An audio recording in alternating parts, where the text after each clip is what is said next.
and literally like just start DMing people and say, hey, you inspire me. I have this podcast where we try to inspire other ladies to start their own business or encourage them if they're already doing that. Would love to interview you. People ask me all the time, like, well, how did you get such and such? Did you reach out to his publicist, this, that? Like Tom Hegna. I don't know if you know Tom Hegna. He was one of the first people we interviewed that was like really known. And people are like, oh my gosh, how'd you get Tom? Did you like reach out to his publicist or this? That? I was like, I picked up my phone. I went to Instagram and I sent him a message.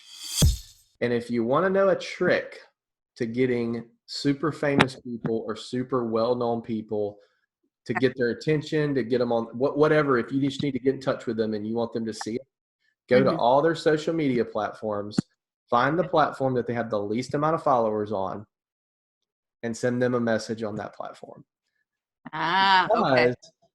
It's like if you don't have any reviews on Google and all of a sudden you start getting Google reviews, Google's going to say, oh, this person's now putting attention towards Google. We're going to reward them. Kind of the same thing with that. It's like, this guy or gal has 100,000 followers on Instagram, 1 million on Facebook, but they only have 10,000 on LinkedIn. They want to build that LinkedIn up. So they're going to be a little bit more engage heavy.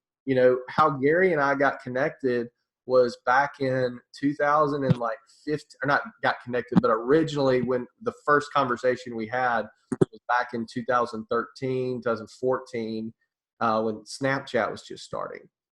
And Gary replied to everybody on there. And so literally I'm like having a conversation with Gary Vaynerchuk on Snap. We're just texting back and forth on there, and I'll tell you a funny story from that is, I was getting a little bit of attention at the time, getting some traction on Snapchat. And I reached out to him and said, hey, what do I do? Like, how do I capitalize on this? And he said, reach out to an industry publication and offer to write a blog post on what you're doing. I did that. And I'm not going to go through the whole story. Long story short, I can literally trace it back step by step to that is what led to Scott and I deciding to start the Insurance Guys podcast.